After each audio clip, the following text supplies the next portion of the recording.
काही दिवसांपासून ज्या चर्चा सुरू आहेत की शरद पवार गटाकडून तुम्हाला संपर्क साधला जातो किंवा त्याचा तसा प्रयत्न केला जातो की तुम्ही इंदापुरातनं विधानसभा निवडणुकीच्या पार्श्वभूमीवरती हा संपर्क साधला गेला अशा पद्धतीची चर्चा सुरू आहे. काय नेमक्या नाही असं काय. आता आज माझी पवार साहेबांची इथं भेट झाली. आता 2.5-3 तास आम्ही बरोबरच होतो, पण ती हे विषय होते.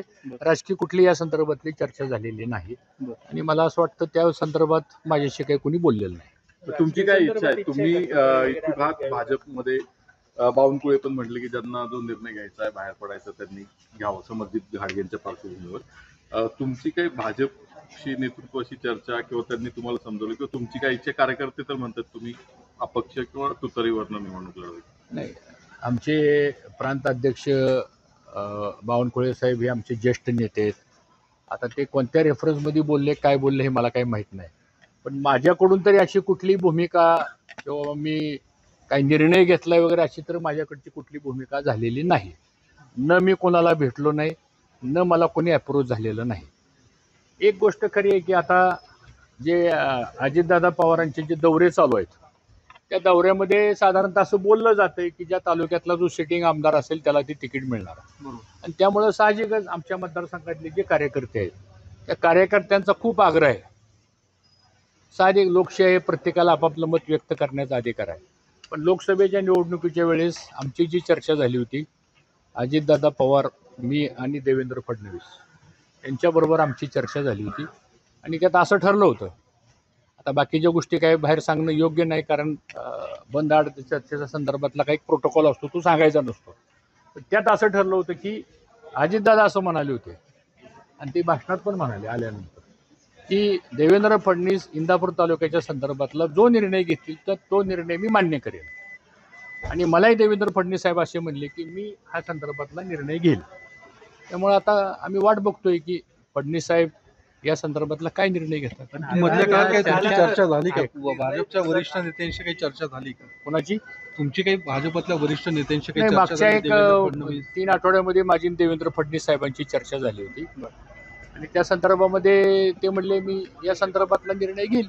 पण तुम्ही आता म्हणाले की अजितदादांचे दौरे मतदारसंघामध्ये सुरू झालेले आहेत, तर मग कार्यकर्त्यांची सुद्धा इच्छा आहे, तर मग काय नेमकं तुम्ही काय निर्णय घेणार आहात किंवा काय तयारी चालू आहे? कारण की आता अवघे 2-3 महिने राहिलेले आहेत. तयारी वगैरे हा काय विषय माझ्या दृष्टीने काय फार चर्चा करण्यासारखा विषय असं नाही. आम्ही कायमच लोकांच्या मध्ये असतो, कायमच ग्राउंड लेवलला काम करत असतो. आणि आज आमच्या पक्षाचे नेते देवेंद्र फडणवीस साहेब आहेत, ते संदर्भात काय भूमिका घेतात ते बघू, कारण त्यांनीच ऑलरेडी या संदर्भातली भूमिका जाहीर केलेली आहे.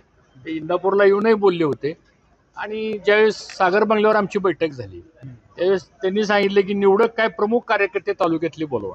असे एक 300-400 प्रमुख कार्यकर्ते पण आम्ही त्यावेळेस त्यांच्याबरोबर चर्चा केली होती.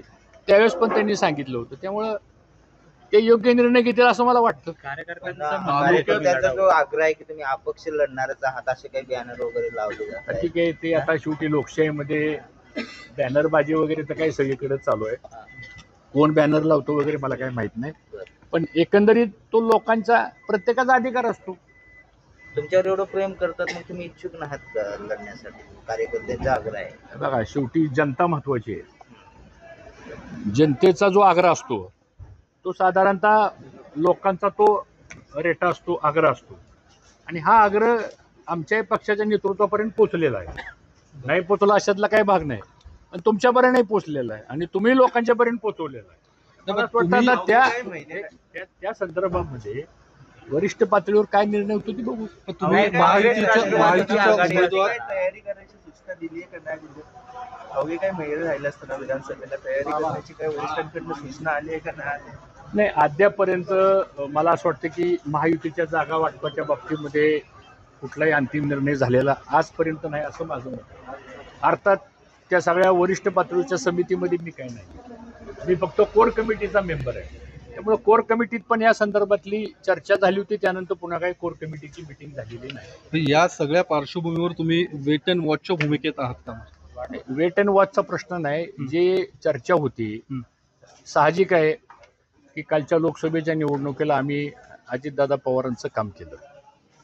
खरं म्हणजे त्यावेळेसच आम्ही अपेक्षा व्यक्त केली होती की हा मतदारसंघ त्यांनी भारतीय जनता पक्षाला सोडला होता, पण नंतर राजकीय इक्वेशन्स बदलले, पुन्हा युतीमध्ये तिसरा पक्ष आल्यामुळे महायुती झाली. मग त्यावेळेस जी चर्चा झालेली आहे ती चर्चा मला असं वाटतं हे दोन प्रमुख नेते आहेत महाराष्ट्रातले, त्यामुळे ते काय निर्णय घेतात आणि जी चर्चा झाली त्याप्रमाणे त्यांनी निर्णय घ्यावा असा माझा आग्रह आहे. आणि तोच आग्रह मी आमच्या कार्यकर्त्यांना पण सांगतोय.